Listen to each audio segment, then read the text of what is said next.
Thank you, Pardeep. Class, next I'll be talking with you about data center availability. Availability is an important factor to a data center with ensuring network operations for LTU, its faculty, and students. Our group measured the availability of guaranteed uptime for LTU network and operations based upon the following tiers. Tier 1 provides a 99.671% minimum uptime with 1,729 minutes maximum annual downtime. Tier 2 is 99.741% minimum uptime with 1,361 minutes maximum annual downtime. Tier 3 is 99.982% minimum uptime with 95 minutes maximum annual downtime, and Tier 4 has a 99.995% minimum uptime with 26 minutes maximum annual downtime.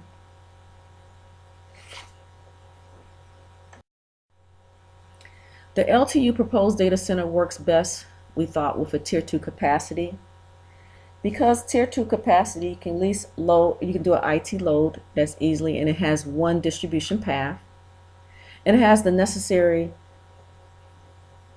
redundancy and capacity that's needed for this data center. As well as you can see, Tier 2, again, guarantees an uptime of 99.741% with an annual downtime of 1,361 minutes.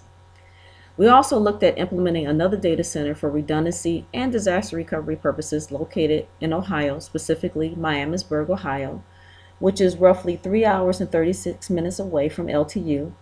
It has more than enough capacity to support any data center for redundancy and disaster recovery purposes.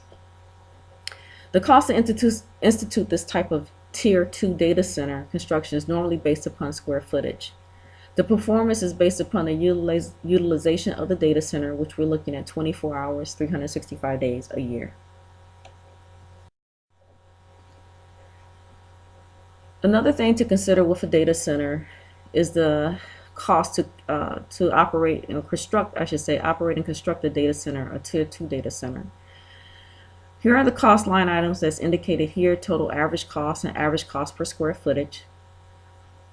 Some of the items are demolition, general construction, access floor system, ceiling system, wall finishes, floor finishes, structural steel, fire protection system, plumbing systems, mechanical systems, electrical systems, which includes an uninterruptible power supply, monitoring and security systems, critical support equipment, general conditions, general contractor fee, of course a permit, a premium time, construction management fee, design fee, and finally reimbursable expenses if necessary. In looking at a data center, you definitely need to have some type of security. One is software, and we looked at software as well as physical security. For the software security, we selected McAfee, which will secure the server and data storage as a security solution to protect the servers and the data. Also, the network security as far as network traffic coming in and out of those servers. And then also a data security management system, which is built into the McAfee software. On a physical end, we looked at a crucial part to security is the physical end, I should say, the defense strategy of the data center to ensure a secure environment. Because the data center is located on the 3rd floor, you need restricted security access to the stairwell leading to LTU's data center.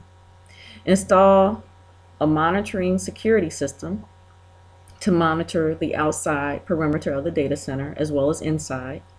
A fingerprint passcode/PIN is required to enter and exit the data center doors.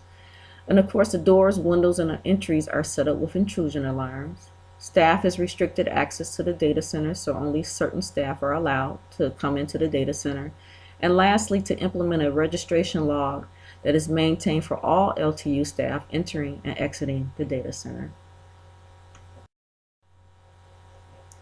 A little bit more on security, we thought LTU will follow the best practice guidelines for the data center. And as mentioned earlier, we're using an argon fire suppression system that will help prevent a fire by reducing or isolating fuel, heat reduction, reducing or isolating the oxygen within the data center while protecting the equipment. Also install a fire detection system for both smoke and heat. Install the detection monitors beneath the raised floor to protect the cabling and above and throughout the data center. And also, lastly, install a flood monitoring system that will detect leaks in the data center. Next, Harish will inform you about best practices. Harish.